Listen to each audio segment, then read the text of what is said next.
પોચ દીકરીઓ પર કદાચ તું એ ખોડિયાલે ઓરતો હોભરે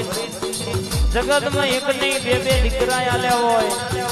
દુનિયા જેનો મેળો મારતી જેના શકન લેતી નથી એના વગણા કદાચ તું બોલી હોય આન દુનિયામાં કે કહેવાય છે જગત મેળો મારતી હોય કે કરોડ નો બંગલો હોય પણ એમાં રમનારો ના હોય તો 1200 મહિને એમાં કબૂતર માળા કરી હો વીઘોનું હેતુ હોય હો વીઘોની જમીન હોય પણ એની બાજરીનો ખાનારો ના હોય તો બાજરી હરો પણ જીવડો પણ બાપ પણ એવી વેળાએ તું રાન ઉઘડની માતા મારી ખોડિયાલ બોલી હોય વિજયભાઈ આવી કાળકા ખોડિયાલ મેરડી બોલી હોય કે જગત એક ઝોપડીનું નાકું